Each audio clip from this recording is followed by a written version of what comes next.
La Vendée pour notre chronique territoire. Vous le savez, depuis la rentrée, tous les mardis midi, on vous fait découvrir ou redécouvrir un endroit un petit peu insolite de notre région avec des gens qui font des choses éventuellement originales. Donc direction la Vendée, je vous le disais, on va aller à la Motte à Char, voir son potager extraordinaire avec des légumes qui sont de véritables bêtes à concours ou même des bêtes à concourge. Vous allez comprendre pourquoi. Élodie Soulard, Damien Ravelot.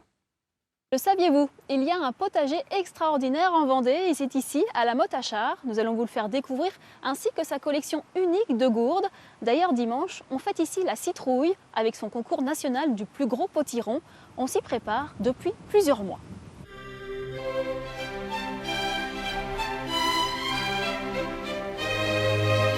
Tous les jours, depuis le mois de mai, c'est le même rituel pour Philippe Renaud. Il rend visite à ses potirons. Dans quelques jours, il participera au concours national du plus gros potiron. Mais cette année, faute à une météo trop humide, ces spécimens n'ont pas grossi comme ils devraient. Il leur manque 300 kilos. Nous sommes à 200 kilos, 220 kilos, allez. Et puis par rapport à la circonférence, sauf que c'est un fruit qu'il faudrait qu'elle soit cette hauteur. Donc cette année, voilà, nous sommes dans un contexte où tout est végétatif.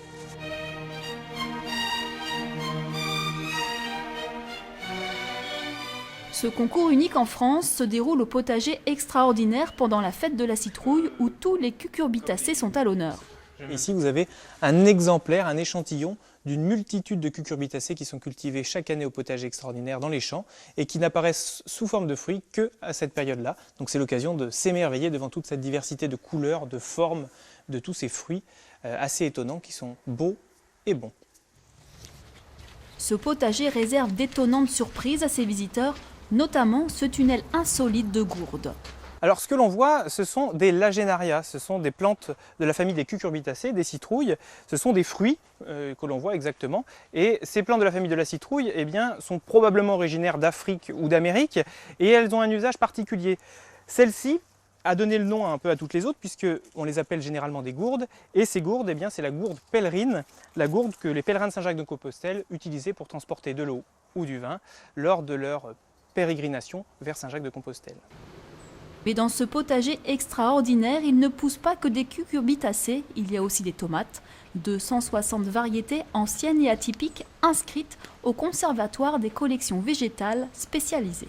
Une des tomates les plus extraordinaires que nous avons, alors je vais essayer de vous l'accueillir, c'est la tomate voyage. Alors la tomate voyage, elle se compose de plusieurs quartiers, comme un petit peu un agglomérat de tomates cerises, ce qui fait qu'on peut la manger en quartier un petit peu comme une orange, comme une clémentine. Créé il y a une vingtaine d'années par des passionnés de jardinage, le potager de la Motte à Char conserve aujourd'hui 3000 plantes hors normes. Plus qu'un potager, c'est un jardin extraordinaire parce qu'il n'y a pas que des plantes potagères, il y a aussi beaucoup de plantes fleuries, toutes les plantes les plus bizarres, les plus curieuses, les plus atypiques que l'on va pouvoir trouver sur la planète.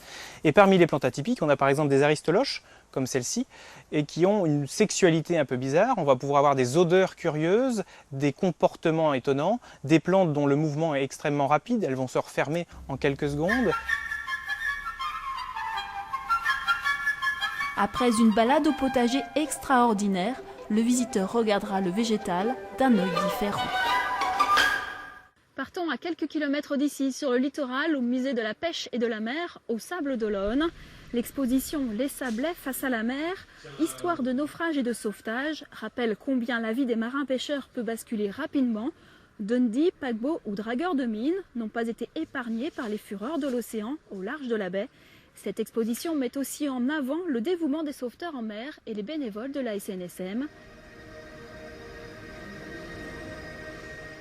Elle est à découvrir jusqu'au 4 octobre. Toujours au bord de l'eau, mais cette fois-ci à la Maison de la Rivière, à Saint-Georges-de-Montaigu, avec l'exposition La nature en féerie d'Alain Thomas. Depuis 50 ans, c'est l'artiste de Vertou peint sur le thème du bestiaire et la forêt tropicale. Son coup de pinceau fait ressortir des détails assez impressionnants sur le plumage des oiseaux et du ciel.